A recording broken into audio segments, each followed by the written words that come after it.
All right, welcome back, everybody, to the Do Hard Things podcast. I'm Siegfried Jay Tiegs here with my co-host Brian Larson, and today we're diving into an ultimate challenge that tests your discipline, grit, and mental clarity: the 72-hour water-only fast. Before we jump in, if you're enjoying these conversations, make sure you smash that subscribe button and share the show with someone who needs to hear it. This episode of the Do Hard Things podcast is brought to you by the Do Hard Things Wellness Academy. We just launched that this month at the time of this recording, and it's a community designed to help you build grit, discipline, and resilience so you can perform at your best in your health, wealth, and relationships. The 4 pillars of the Do Hard Things lifestyle is mindset, movement, meaningful challenge, and community. And inside the academy, you'll get access to weekly high-performance coaching calls, breathwork sessions, monthly challenges, training plans, and a powerful community of people committed to living stronger, sharper, and more intentional lives. So go to dohardthingsnation.com if you'd like to learn more, and be sure to grab a copy of the Amazon bestseller, Life on Offense, A Tactical Guide to Dominate Life and End Mediocrity. We are well on our way to becoming a New York Times bestseller. You'll help us with that by purchasing and leaving us a review. So we appreciate that. And that's it. That's the intro and the business side of things. So welcome, Brian. How you doing, brother? Good, man. How are you? I'm doing great, man. I'm 71 hours into the 72-hour fast. I was just going to say I'm ready to break a fast. How's that? Timely conversation. And when we're done with this recording, I will officially be across the finish line. Good way to distract you for the last hour. Yes, I know Lacey is upstairs, and this is her longest fast, and she is chomping at the bit to boil an egg and eat it. So funny. So, how's your experience been so far? Good. It's funny because I've done several, and this one has been more spiritual based for me, and so we can talk about that as we go along. Just some really interesting insights and feeling of like my energy a little and how my energy can shift, and even just almost what I would call my consciousness leaving my body, which was really in a walk. It was just fascinating. So it's been really good from that perspective.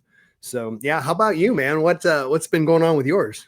I believe this is my 5th 72-hour fast, and hands down, it's been the easiest one. And I think the more that you do it, the easier it gets, but every one of them have been their own unique experience. And I to be honest, I feel like I could actually continue on. And I know that some people go on to 5, 7. I got a friend who's done up to 21 days.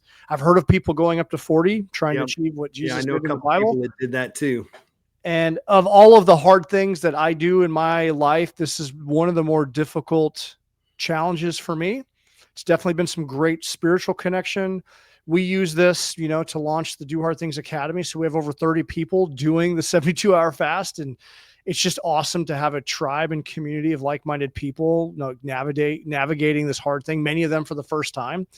And first time Lacey is gone, this long. So this one's been really, really cool for me personally, but challenging, but not as challenging as previous ones. So yeah. I find it so fascinating how every point of hunger I would hit, I would remind myself of, okay, take that time and fill that with connection to God in some form or fashion. Yeah. And it just makes me then go, oh man, I eat a lot. I eat over 3,000 calories a day, and that's several, like 4, 5, 6 times a day. And I go, oh man, I'm so reliant on that source of energy, but I can get that source from source itself. And that was it's the first time I've ever been that intentional about doing it. And I feel like I did have some really good points of connection. And so, there's the physical side of things too, but that was the spiritual side of this one really hit hard. Yeah. I had a pretty good spiritual connection last night. We did, every night of the fast, this is a guided group experience in the Do Hard Things Academy. We do a nightly call for each night of the fast. And then Coach Josh did a breathwork session right after last night's call. And we just did dynamic Wim Hof style. And on that third breath hold, I had some very powerful visuals. I saw a lot of green, which is, the heart space chakra, right, of gratitude. And then I had a powerful visualization, and I felt like I saw the face of Jesus. It was really, really cool. Wow. And to just be kind of connecting with my intention And I've used this one to really connect, spiritually. And every night of this one, we also had a moment where those that wanted to stick around for a spiritual moment, we did some prayer, and it was really, really cool. We had a couple of different, most people were Christian, but we had someone who was Muslim, and it was really cool to share that spiritual connection across, I was going to say across platforms. I don't know whatever. Yeah. It goes back to my concept of ultimately every religion has its own version of God, but there's something that ties them all together. Yeah. And so you can worship together and not be so divided, and do a spiritual discipline that's focused on what your version of that God looks like. And that's okay. Yeah. I mean, some people like PlayStation, some people like Xbox, some people like Wii. I mean, great analogy. You just pick your own, choose your own adventure, how you want to play the video game. I don't know. I'm not going to split hairs over it, but I don't want to get into a deep dive on that, but that's kind of, we know where we stand on that. But you run with what you got, and if it's useful for you, go for it, man. So that's awesome that worked out like that, though. So why do the 72-hour fast? Because I hear a lot of people like, oh, you're crazy for doing that. You're going to hurt yourself. So why do people do this? Well, ultimately, there's a few reasons. One, there's a lot of science behind it. It's a great way to detox yourself. So from a physiology and a biological perspective, it's like the ultimate reset. It's like resetting your cell phone, and you said just a complete defrag. You do the hard reboot. Yeah. This is, the nature's way of a hard reboot. And there's something that happens during those 72 hours. We'll kind of go play by play on what that looks like, but that's really one great way, or one primary reason people do it.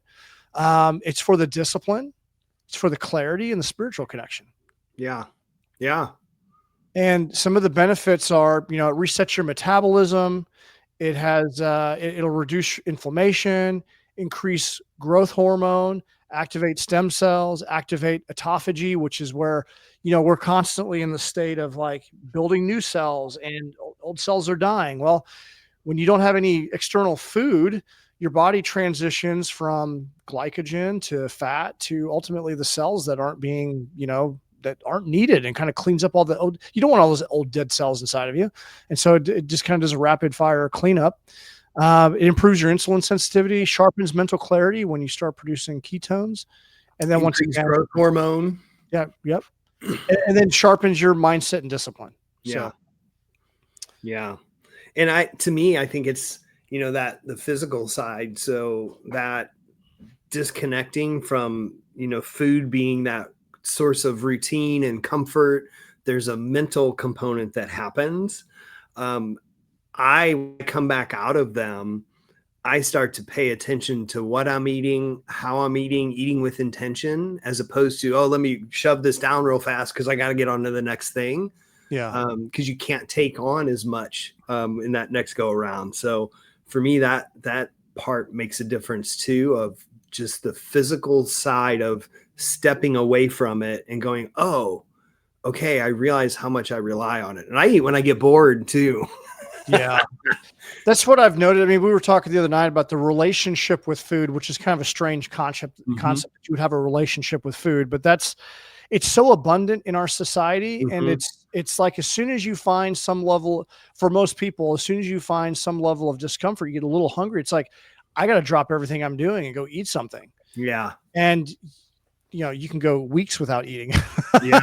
Yeah. And I think it's a great opportunity to, I don't know, have greater awareness of your eating habits and define what that relationship you have with food actually is.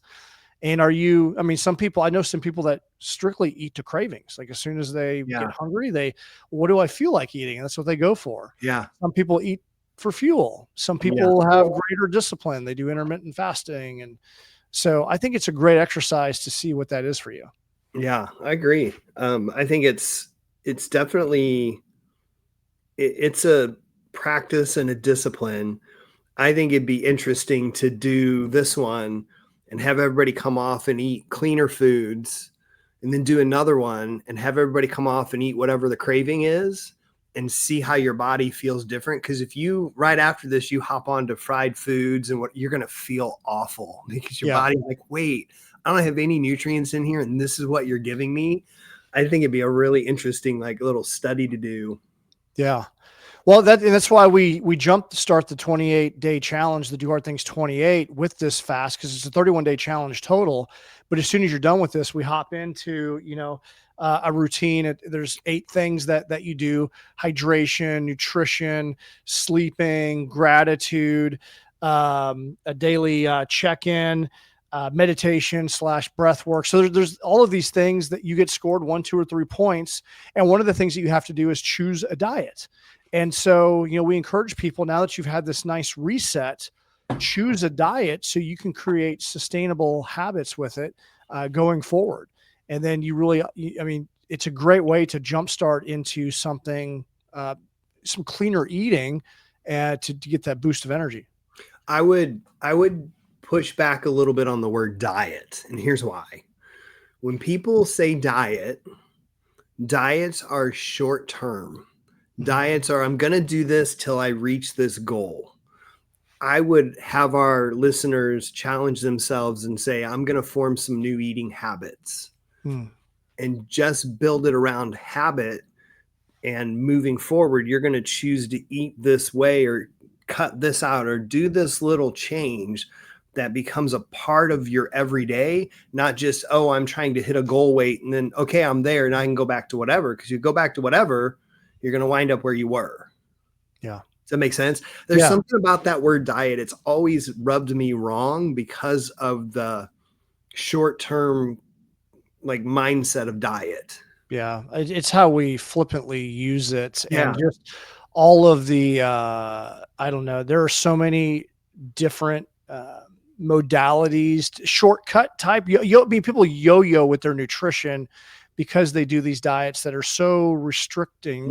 Yeah. And it's just not sustainable. Yeah. So the key is to find something sustainable. It's one of those things you have to experiment with, but people really struggle with that. Yeah. It's hard. It's hard to make a change like that and to find what is sustainable. But you still have to enjoy life. Like, I love desserts and I will always make room for them. But I know from a bigger calorie perspective, well, that means I've got to eat a little less of something somewhere, or I'm going to be over my calorie load, and it's going to, day after day, that stuff adds up. Yeah. Well, when food is so abundant in our society, I mean, you could literally, by the end of this podcast, I could have, almost anything DoorDash. I could have Olive Garden DoorDash to me to break my fast if I wanted to. Yeah. You leave the house and you drive past, all these different restaurants. Just food is so abundant. And then on top of that, it's so addicting. They're spraying it with chemicals and they've got all these engineers that are, trying to, it's very competitive. So they do all the great marketing and they make it addicting. So it's very difficult in the culture that we live in. Yeah, for sure. Yeah. But, when you take away the food, you just realize how much your life revolves around it. I just noticed, how I just meander into the kitchen and open up the cabinets for no reason. I'm like, why the hell am I here right now? Or social outings, it's a very social thing in our culture. So what I love about this and some of the, we have daily journal prompts when for every day during the fast for the group. But, some of the things that we ask is like, who am I without the comfort of food? What else have I been leaning on, and what is my relationship? I use that with air quotes with food. And, how can I use this to get connected to God, and that discipline of that. So, yeah. But, well, let's dive into, what happens, a play-by-play of what happens during the 72-hour fast and some of the biological benefits of what's happening hour by hour. So when we start the fast, I like to start the fast in the evening, because when you finish up your dinner meal, by the time you go to sleep and you wake up the next day, it's like you're already 12, 14 hours in. So I like to get a little jump start. It's a great way to start for me personally. Lacey and I were talking, I think next time we might try to maybe do it at noon, because Oh yeah, that's do a not a bad nice, idea. yeah. So I might shoot for noon next time. But bottom line is this: 0 to 12 hours in, we call this the warm up phase. When you stop eating, your body's going to first burn through what's most readily available, which is your glucose, and it's stored in your liver as glycogen. And in these first hours, your insulin will start to drop, and this is because your insulin is a storage hormone. And once the glycogen, is burned up after around the 12th hour in, something really cool happens. Your growth hormones begin to spike. And your growth hormone is sometimes called the youth hormone or repair hormone. It helps you burn fat. It's starting to heal your joints. You're starting to build new proteins, and it can even enhance your skin by keeping your skin looking younger. And a lot of people pay a lot of big money for growth hormone, and you can produce Oh, it yourself with simply just not eating. And so you can make it for free when you fast. And then so that's really ultimately what happens. That the bottom line is first 12 hours your glycogen stores. Do you have anything that you want to add or anything No, experience no. first 12 hours? No, and that is the first 12 hours where you start to mentally go, okay, I haven't eaten here. Like it doesn't show up until you get a little bit deep into it and you're like, wait, I'm hungry. Yeah. There's a Yes. little mental aspect of it that starts kicking in. Yeah. 18 hours in, this is where the term the autophagy kicks in. What is autophagy? Well, it literally means self-eating. And that might sound a little strange, but it's one of the most beneficial processes that your body has as your cells become its own recycling center. So what happens is your body's going through to find the damaged and sticky proteins. It breaks them down and it reuses the good parts to build new, healthier proteins and gets rid of the waste of the old ones. So basically it's self-cleaning.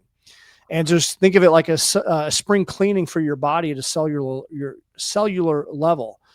And they just basically get cleared out. Plaques in the brain, which connect to cognitive decline, starts to get cleaned up. So we don't want that junk in there either.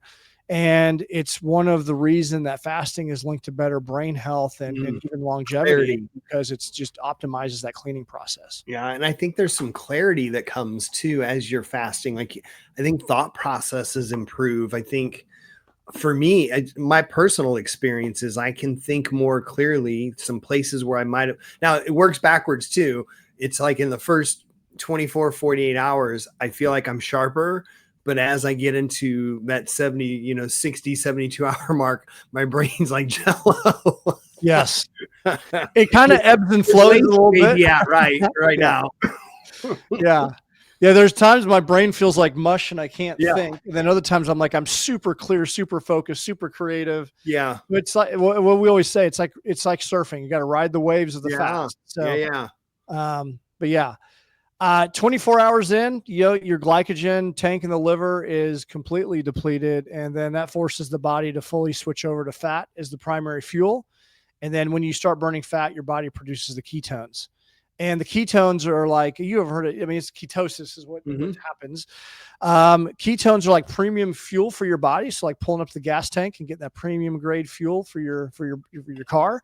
Ketones burn cleaner, the more efficient, and they help suppress the appetite. So the hunger pangs will start to go away.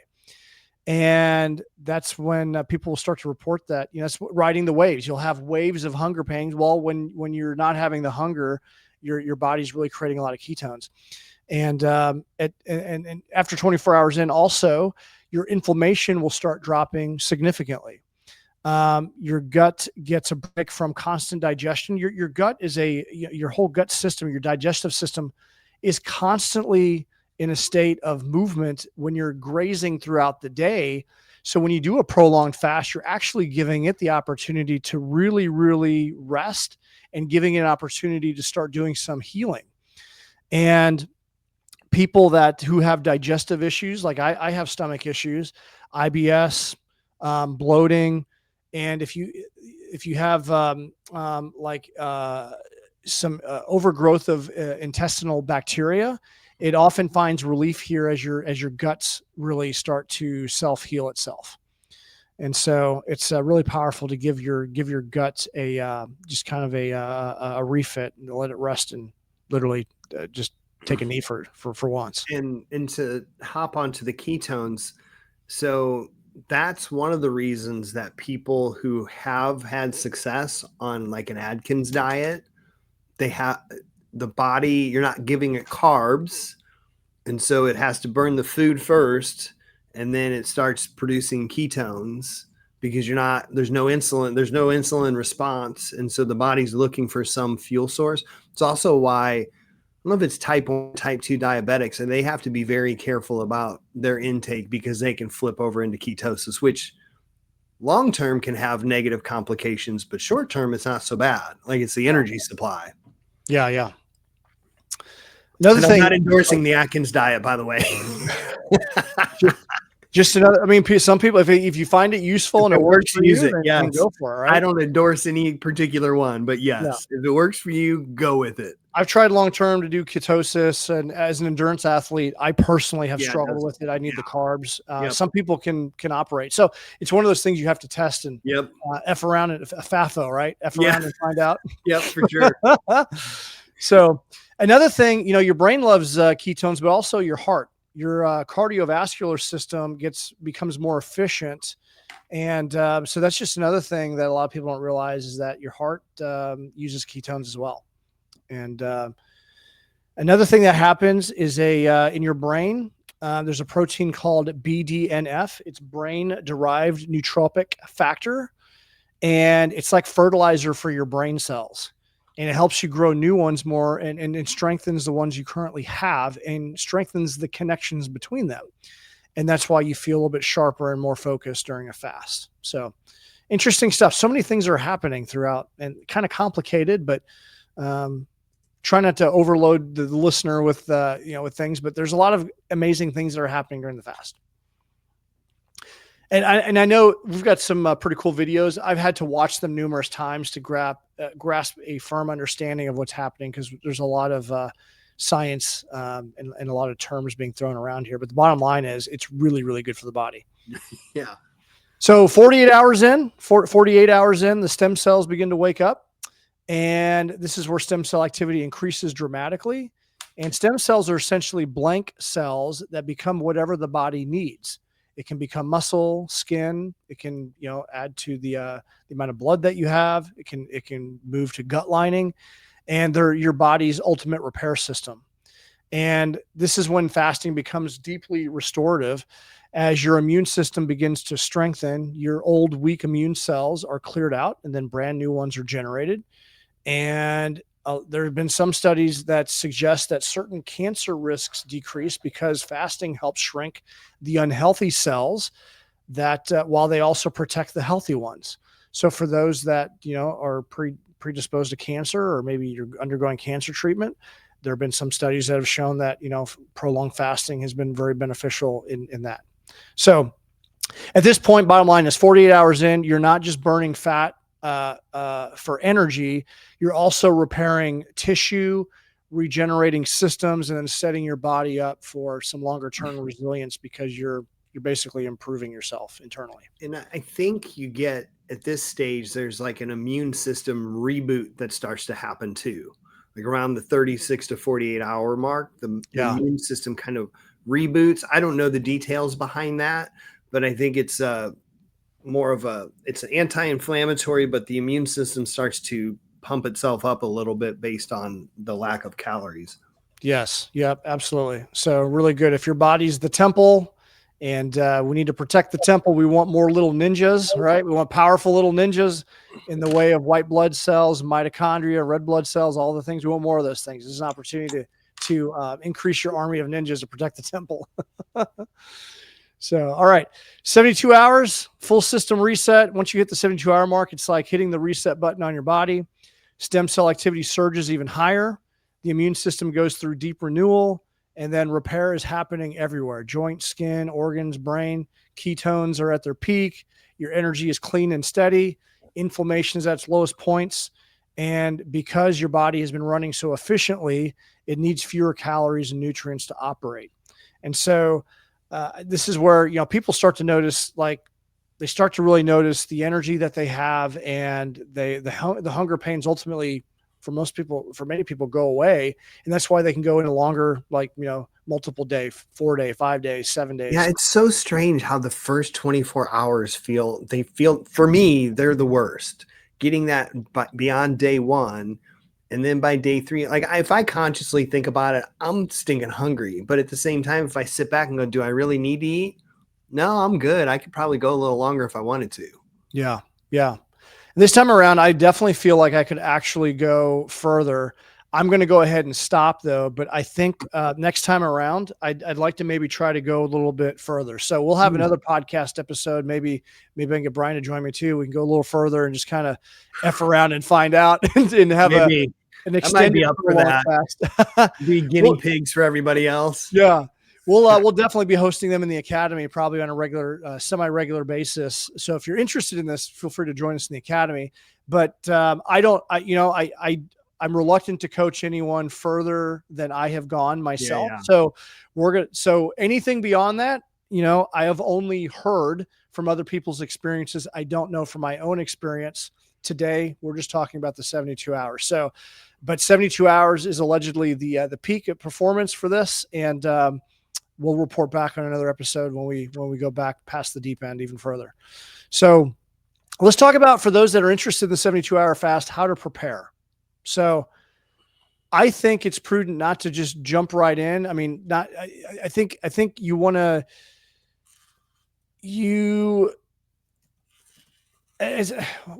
easing into it, I would say the best way to go about that is maybe doing some intermittent fasting, 12, 18, 24 before jumping all into the 72-hour fast. What are your thoughts on that, Brian?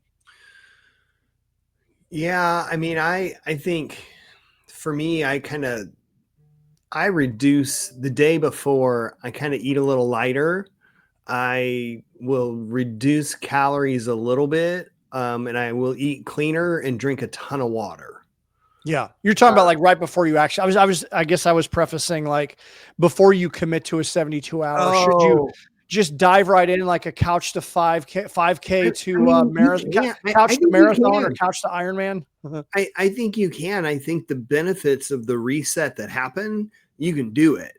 Yeah. I think if you've never done it, doing a 24-hour is probably a better, like, just see how that 24 hours feels and then get back into eating, and then a couple months later come back in. But I know of plenty of people who've never fasted before, like, oh, I'll try 3 days and they'll do it. And it works the same. I think it requires a higher level of like commitment and mental discipline because it's just hard if you've never done it. Yeah, absolutely.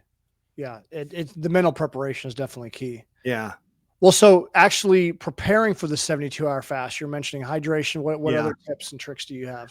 Electrolyte. I love like Element. I think we've got that somewhere in the community, just talking about that product because it's got electrolytes. You add it in water, just get, I mean, I try to drink a gallon of water the day before, dial back some of the fried foods. Not that I eat a lot anyway, but I wouldn't put any on board and just eat cleaner.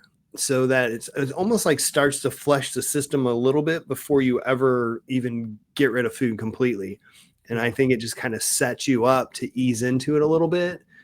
Outside of that, I don't think I do much for myself. What do you do? Well, I try to avoid, processed foods, the heavy carbs, the sugar, alcohol, because ultimately it reduces the cravings, just makes the transition when when your body transitions from fuel source. It just makes it a little bit easier. And the keto flu, they call it, the symptoms of that kind of is reduced. I plan my schedule out, because I've messed around with the schedule. I've done it over the weekend. I do not want to do it over the weekend. I want to stay busy. Yeah. And the weekend's a time for social. You're not doing as much, so you're thinking about it more. So planning out the schedule and really kind of dialing that in. And yeah, just the hydration bit. Same with electrolytes. Now, one thing that I've learned about electrolytes, and you can take bone broth and electrolytes, but if your intention for the fast is weight loss, then use electrolytes, use the bone broth, but it will affect autophagy. A lot of electrolytes have a little bit of sweetener in them, and your body will be tricked into spiking insulin, which stops the autophagy for 4 to 6 hours. So if you're looking strictly to, you're going to just regenerate and cleaning up the body through autophagy, if that's your ultimate goal, then I would recommend using electrolytes that do not have any sweetener. So you can get the LMNT that have no flavor. It's all the flavored ones have some level of extract in them. Or I like to drink Gerolsteiner water, which is heavy mineral. I've got it like right here, the Gerolsteiner. There are other like sparkling waters out there, but this is heavy mineral. And it's got like 5 to 6 times the amount of minerals compared to like Pellegrino and some of these other ones. So this is really, really good if you don't want to mess up the autophagy. But so those are the things that I do. Nice. Okay. Yeah, and I always drag people into it with me. That is a good, I mean, it goes back to community. There's something about misery loves company, if that's the way you want to look at it, or it's the discipline of knowing, hey, I'm going to do this hard thing with somebody else. Yeah. I think to do it on your own is a totally different experience. I tried to go it alone and I failed. I've done it a couple times, absolutely failed. And so I always say, if you're going to do hard things, it's better to suffer with friends. And that's funny. And that, leading a fast, being in a community where everyone's like pushing each other, it definitely makes it a lot easier. When it gets tough, you got people that you can kind of vent to. And another thing that's really, really important. This is critical. This is key. This is what we do in the community before the kickoff. Or part of the kickoff is we write down our powerful why for why we're doing this fast. And case in point, there was one of our challengers in the community on the second night started boiling eggs. It was late at night. He was like, I'm going to break this thing. I'm miserable. He started boiling the eggs. And while he's waiting for the eggs to get done, he pulls out his journal and he opens it up and he starts reading why he wanted to do this. And it was more than just health. It was, I want to be just more disciplined. I want to be stronger than I was yesterday. I'm on this journey of becoming the best version of myself. And that motivated him to turn off the water and get back at it. And he finished today, which is super, super rad. Yeah. So remembering why you started and having community is so critically important. Yeah. Yeah. Yeah. It's interesting because, again, this one, my intention was just to deepen spiritual connection. And so yesterday I was tired and my energy was lower, and I thought I just need to get out of here. And so we went and walked on the trail, and this is what I was alluding to earlier. And as we're driving there, I'm like, why am I doing this again? And I went, oh yeah, okay, it's to deepen spiritual connection. What better place to do that than in nature? And as we're walking along this trail, I'm leading, it's just me and Lainey, and I'm in front. And I have this moment where I just feel everything around me. Like I just sensed presence, and trees, animals, everything. And I dropped down, I got out of my head and dropped into my heart. And then I had this experience where I felt like my conscious mind or my awareness kind of slipped out, and I found myself like 3 or 4 steps ahead of myself. It was, and so it's like my awareness expanded. It was such a fascinating experience. And I'm like, okay, that was the spiritual moment I was looking for, of how do I get outside of myself sometimes? Yeah. And just experience presence and things around me as opposed to what's just in this shell. It was fascinating. I mean, I had a moment where I had to stop because I'm like, whoa, I can't really even, it was almost like it felt like an out of body sort of thing where I'm like, I don't know how to control myself when I'm not in myself. It sounds really weird, but it was so fascinating. Well, I've had a friend who's done some really prolonged fasts. It sounds very similar to his experience, where it feels like a plant medicine based experience or mystical experience where you can feel very euphoric. And I don't know, it's fascinating that you did that so early, but that's common for people that do that go even further. Yeah. Yeah. I definitely noticed it with my breath work. Go ahead. I was more sensitive to it in my breath work because I can have those experience with breath work. And last night's breath session was very powerful, like more powerful than normal. Yeah. Well, and I tend to about once a month, I'll do a 24-hour. I use it as like a metabolism reset.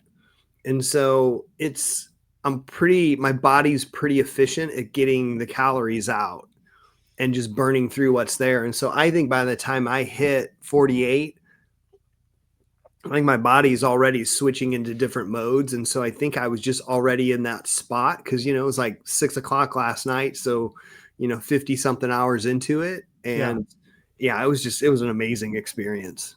No, it's so awesome, man. It's so cool. Yeah. So, I think ultimately there's just so many fascinating things. It's really a great opportunity to get connected in your body, mind, and spirit. Like it's just so many things are happening. And I think the more that you lean in spiritually, the more mystical experiences you'll have. Yeah. It's the expectation. I tend to go, okay, I'm looking for experience that's outside of my conscious experience. Yeah. And if you open yourself to that, stuff happens. If you're looking for the unexpected, you get the unexpected. Yeah, absolutely. Well, what do you want to shift gears into now? Like, I think we've hit a lot of things. I think maybe some safety considerations, maybe who this is for, maybe who. Yeah, for sure. Definitely diabetics have to be careful fasting. Yeah. Pregnancy, trying to think of what else. Those are the ones I'd have to actually do a search. I don't know who else, who in your mind pops up. They say that younger kids shouldn't do it because they're still growing. So it's probably not good for younger kids, pregnant women that are breastfeeding, and then people that are just underweight, malnourished with very low body fat. Because they may lack the reserves to sustain a prolonged fast, so they could have issues. And then anyone with like certain medical conditions like heart disease, kidney disease, liver disease. Especially if you have meds that require food. Yeah. Yes, absolutely.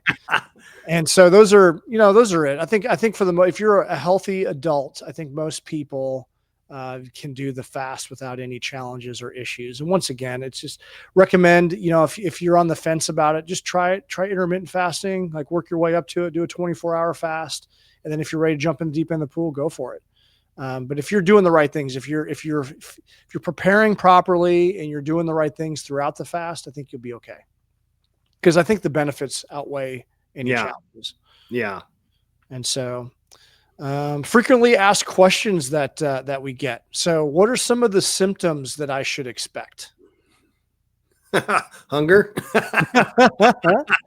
Discomfort. Definitely discomfort. People experience headaches and fatigue, maybe a little bit of hangriness, a little irritability, maybe some brain fog. And then after that, I mean, like I said, it's like surfing. So then some calm, some clarity. Yeah. Then you might get an energy boost. You're all over the place. I found a little peace. Like I've kind of been all over the place energetically lately. And especially today, I found some more peace. And I think it was just that last wave, maybe that kind of let it set in too. Yeah. Yeah, you just expect a roller coaster ride. Is what I it's your body detoxing itself. Or if you're not getting enough electrolytes, you can have some challenge. You can experience some keto flu, but that's it. You're gonna have some periods of discomfort, and then you're gonna have periods of calm, clarity, and energy. It's just kind of, hour by hour. So it's interesting. Yeah. Then what about movement? We didn't talk about that. A common one is, can I exercise during the fast? So for me personally, the first time I fasted, I did a buddy assisted CrossFit exercise up at your gym with a partner. I didn't want to let my partner down. I went into it with the intention, I'm just going to do light, and I didn't want to let my buddy down. And we went ham and I crushed the workout. Later that night, I wanted to gnaw my arm off. I was so miserable. High intensity training stokes your metabolism faster anyway. So that was probably not the wisest of moves. Yeah, we have, the do hard things. We have frameworks for do hard things, but the bottom line is I've done a lot of stupid shit the hard way and I've learned the lessons the hard way. So I share all of my lessons about doing the dumb shit so you don't have to. So I do hard things so you don't have to. There you go. So, but yeah, you can do, your bottom line is this: your body is in a reset mode, and recovery and resetting is training. Yep. And you're not going to lose fitness in 72 hours. In fact, if you just rest, your body's repairing itself. What I've been doing is 10,000 steps a day. So just a few light walks around the neighborhood. Yep. Some stretching, and that's been completely fine. Yep. No heavy training is what I would recommend. Yeah. I think it's the mindset of when you're training hard, you have to rest to repair. Yeah. If you went in and did heavy exercise 7 days a week, your body never gets a chance to repair. And so taking time off and dialing it back and maybe doing nothing at all is not a bad thing when you're fasting, because you don't have the metabolic capacity to support it like you would, because you're depleting your energy stores and it requires energy to work out. Yeah. And so for me, I like to move. And so just even the walking was helpful. That's why we went out and hiked the trail. And then this morning I put a little weight on just because I hadn't really moved my body for several days. And I felt it. Like I feel it now. I'm like, okay, but for me, I needed it. I knew what my body needed. I had rested and recovered, but I think it's that downtime that's really good for us too, especially a group like this that tend to want to do hard things in life. We probably push our bodies hard in different ways, and it's nice to have that time to recover. Yeah, that's a big thing that we try to teach is you have to rest and recover is a part of your training that you need to have as much intention with as the exercise itself. You're breaking your body down during the exercise. So a lot of competitive athletes just want to just grind. Yep. You can't fully repair. You work smarter, not harder. Yeah. And this is an opportunity to reset. So another frequently asked question: how often should I do a 72-hour fast? I'm so 1 to 4 times a year. I was thinking as you were talking about, doing this a little longer next time, I was thinking, well, maybe we should do it like December. It seems like to do it quarterly would be a good strategy, but some people can't really do that. But yeah. I would recommend everybody to do one a year, at least. I've been doing them. I mean, this is my 5th one. And if I look back at my calendar, it's been about once a quarter, and maybe I should just make it a quarterly thing. Mm-hmm. I mean, now that we got the academy up and running, we'll definitely have them more often. I think I like the idea of a 24-hour fast once a month on the off months, Yeah. Like doing a 24-hour or a 72-hour quarter. I think it's good. Yeah, maybe we should slot one in the beginning of January and burn off some of the holiday calories. Yeah, definitely. We did a fast and focus last year. We had a lot of attendance on that one. It was pretty cool. So good way to reset before the new year. Yeah. So I don't know, we've covered almost everything I can think of on the 72-hour fast without getting really geeked out on the science. Is there anything else you'd like to add to it? No, I mean, I think we can kind of talk about maybe some of the lessons and takeaways from them. But I feel like we've covered most of the stuff. Yeah. Well, from the group calls that we hosted over the last couple of days, what I found really cool, we've had a lot of couples do this together. And I am always impressed with the couples that want to grow together and experience difficult things together. Yeah. And what they learn about relationship is difficult. Yes. Yeah. It's a challenge that, right? Right. It's a little stress. That's a hard thing. Yeah. Yeah. But being there to support one another and to encourage one another, and getting just more spiritually connected I just find it fascinating, everyone's individual experience and having that community where we can share our ups and downs and just how people tackle it from a mindset perspective. I think it's a great opportunity to get in touch with your own emotions. Mm-hmm. And what is the fast is a teacher. And what is it teaching you about yourself? It's a powerful tool to do that. And on top of just all of the resetting that's happening. Yeah. Yeah. I like that framing. Everything teaches us something, but if we're not aware of it, we don't learn anything. Yeah. So be aware of what you're learning in the time. Yes. Well, and as one of the pillar of the Do Our Things community of meaningful challenge, we challenge ourselves in these controlled environments, because when you are life in itself, there's going to be spillover from life.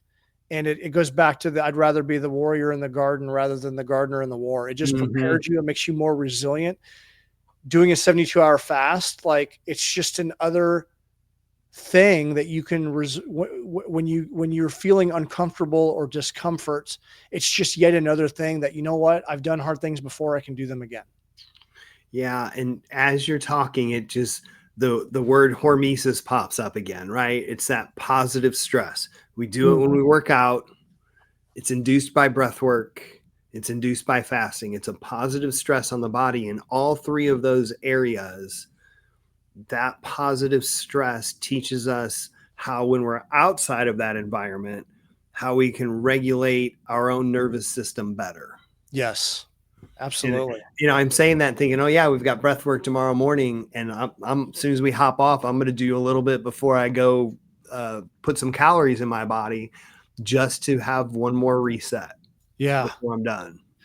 Well, another lesson and takeaway, the breath work has been fairly new into my life on a consistent basis, but there was a moment yesterday where Lacey and I were both kind of hitting the wall, and we're just like, let's just take a time out and do some breath work. So we laid on the couch and we got into a breathing rhythm, and then it was a relaxation one, and it went right into, I immediately felt the oxygen, kind of curb the hunger. And a lot of people reported that, like, doing the breath work, like, curb the hunger, kind of forces you to get in your mind, and it, getting rid of the carbon dioxide, increasing oxygen, and then going into a nice meditation. Like, Lacey fell asleep, which was pretty cool.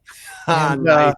and it kind of took some of the pain away. So it's just Yeah. yet another tool to use Yeah. during the fast. Yeah. So, Yeah. Good stuff. but yeah, if you haven't tried the 72-hour fast, highly recommend it. If you're looking for guided support, you got a community of people here that can help you with that. And any other final thoughts before we call it a day?